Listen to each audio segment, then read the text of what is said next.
Bible characters, Genesis Series 3, Part 3, Hagar. In the Bible, Hagar was Abraham's Egyptian slave and concubine who gave birth to his son Ishmael. She is considered a matriarch in Abrahamic tradition. Sarah, Abraham's childless wife, gave Hagar to Abraham to bear an heir. After Hagar became pregnant, Sarah treated her harshly. Hagar fled into the wilderness, where she was found by an angel of the Lord. The angel of the Lord told Hagar to return home and promised her that she would have many descendants through Ishmael. Sarah sent Hagar and Ishmael into the desert. After seeing Isaac, Abraham's son, with Sarah playing with Ishmael, God sustained Hagar and Ishmael in the desert. Hagar was Sarah's slave and the mother of Abraham's first son because Sarah could not conceive. Although she experiences torment and abuse from her mistress and her circumstances, God is faithful to her and blesses her despite it all. Hagar is a woman who experiences God's goodness firsthand and trusts Him fully. We can learn so much from the boldness and blessings God provides for her throughout her entire life. The first time the Bible mentions Hagar is in Genesis chapter 16, verse 1. Now Sarai, Abraham's wife, had borne him no children, but she had an Egyptian slave named Hagar. So she said to Abraham, "The Lord has kept me from having children. Go, sleep with my slave. Perhaps I can build a family through her." Hagar had no choice in the matter, but she does become pregnant with Abraham's first child. Maybe it was because she resented this situation that later, when she became pregnant of the matriarch's offspring, she treated Sarah with contempt. So Sarah retaliated by treating Hagar so harshly that Hagar fled to the desert. The Lord saw it all, and the Lord tells Hagar to return to her mistress. In Genesis chapter 16, 9 to 12, "Go back to your mistress and submit to her." The Lord sent an angel, and the Lord said it. "I will increase your descendants so much that they will be too numerous to count. You are now pregnant and you give birth to a son. You shall name him Ishmael, for the Lord has heard of your misery. He will be a wild donkey of a man." This is what the angel of the Lord told Hagar. Although returning to her mistress was the last thing she wanted to do, Hagar obeyed the Lord. She gave this name to the Lord who spoke to her. "You are the God that sees me. I have seen the one who sees me," according to Genesis chapter 16, verse 13. In Genesis 21, we see Hagar again. Isaac has been born to Abraham, and Abraham prepared a feast to celebrate Isaac being weaned. But when Sarah saw that Ishmael was either mocking or playing with Isaac, Sarah became afraid that Ishmael could take Isaac's inheritance. So she demands that Abraham get rid of Hagar and Ishmael. Once again, Hagar finds herself in the desert with only some food and water strapped to her back. She wanders aimlessly, and when they run out of water, she sets Ishmael under a bush and steps away with him because she doesn't want to watch her son die. Once again, the Lord steps in, according to Genesis chapter 21, verse 17 to 20. God heard the boy crying, and the angel of God called to Hagar from heaven and said to her, "What is the matter, Hagar? Do not be afraid. God has heard the boy crying as he lies there. Lift the boy up and take him by the hand, for I will make him into a great nation." Then God opened her eyes, and she saw a well of water. So she went and filled the skin with water and gave the boy to drink. God was with the boy as he grew up. God reaffirms his promise to Hagar that Ishmael is going to be a father of a great nation. He remains faithful to them, and Hagar even arranges for Ishmael to marry an Egyptian woman. So, God remains so faithful to Hagar throughout her entire life. What do we glean from the life of Hagar? Number one, God hears and sees us.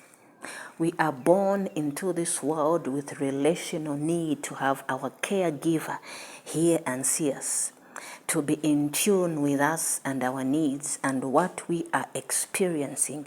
It is so beautiful and powerful to see this kind of language be attributed to God through his story.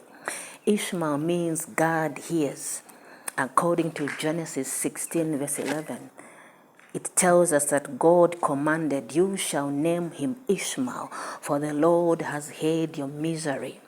Genesis chapter 21 verse 17.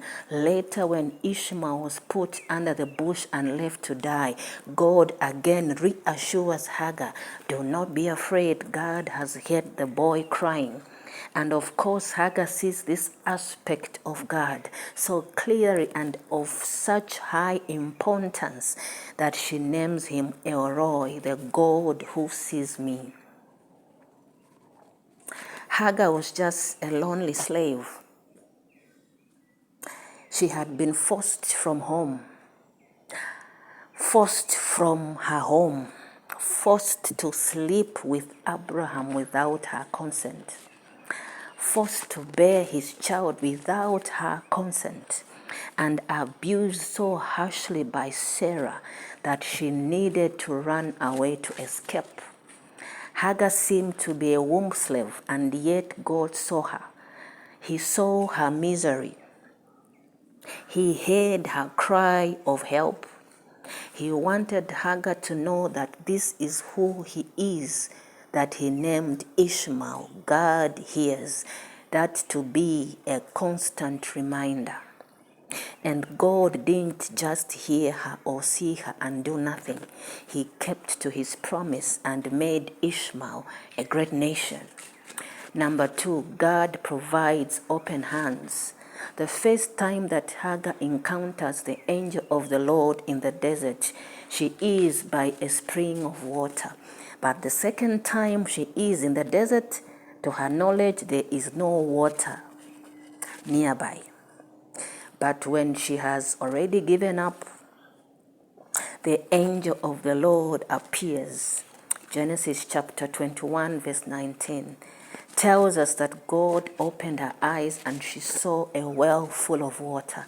She was able to keep herself and her son alive, and they continued on to live a fulfilling life. It is true that sometimes God really waits on our faith to work in our lives, but he's a good father.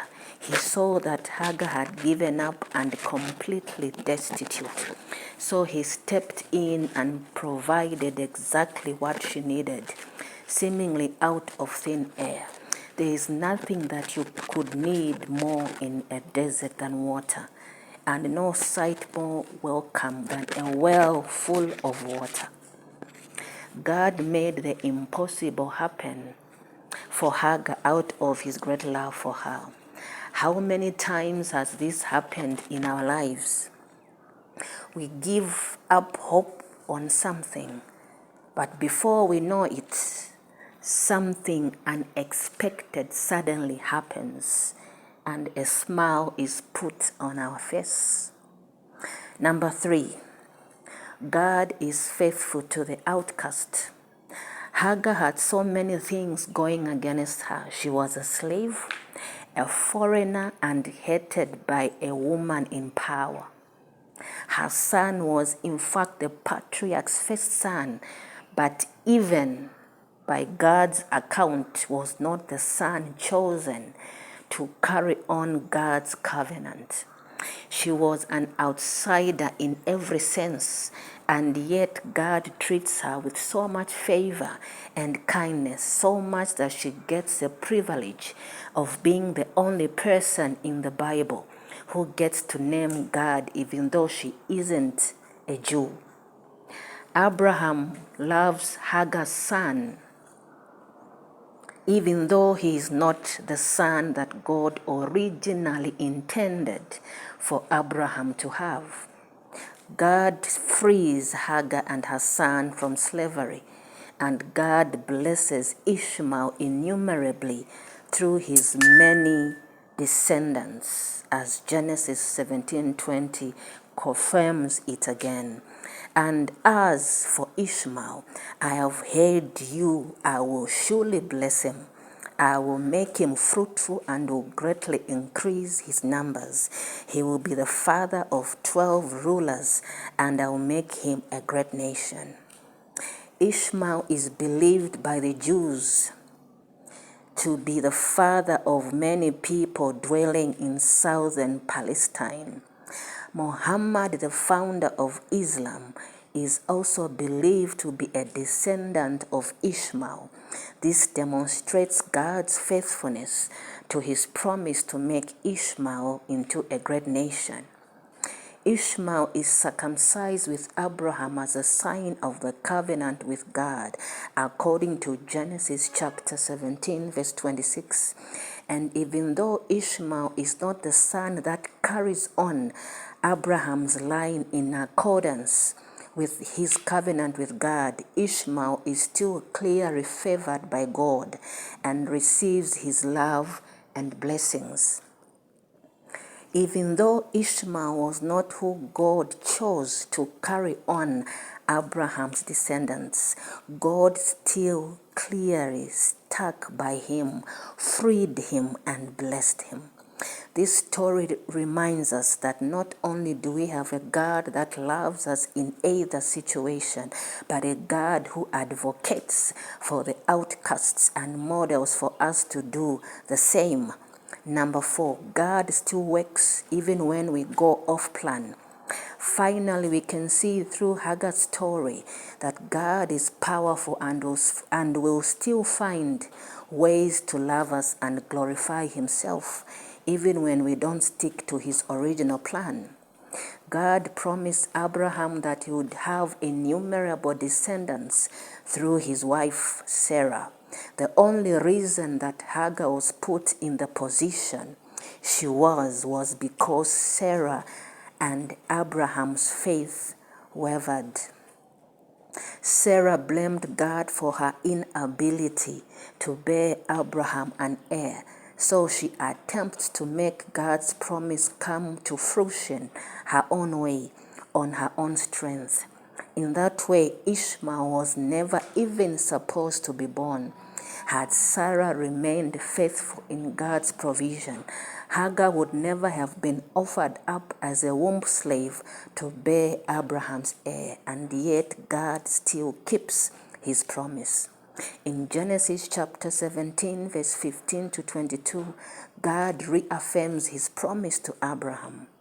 Abraham asks God if it could be Ishmael who lives under God's blessing instead of Isaac, but God remains insistent that he will do the miraculous and open Sarah's womb to bear his heir. God promised something to Abraham, and he intended to keep it. And he does. Through this miracle comes the 12 tribes of Israel and eventually Jesus himself. God does not waver in his faithfulness, even when Abraham and Sarah wavered in theirs. But God doesn't just ignore Hagar and Ishmael or treat them as an inconvenience to his plan. He uses them to show his tender, faithful love, his provision and attention to justice and the oppressed. We still learn from them today, thousands of years later. The story of Hagar offers so much hope for us today as individuals, as families, as the community. We know that God sees and hears our misery, provides for our desperate needs, and shows love to us even if we are outcasts. And as a community, we learn from them that God himself, fights for the oppressed and does not show favoritism to the privileged. The story of Hagar in the Bible teaches that God cares for people who are suffering and that we should care for others in need, just as God showed us this example. Hagar's story shows that God cares for people who are broken, hurting, and abandoned. Hagar experienced abuse and torment from her mistress Sarah, but God was faithful to her and blessed her. Hagar's story shows that God answers prayer and keeps his promises. Sarah's decision to give Hagar to Abraham as a surrogate mother shows the consequences of impatience and taking matters into one's own hands. This is her honor, prophetess, Professor Abigail Carol Smanya, PhD at Visions of Glory International. Shalom.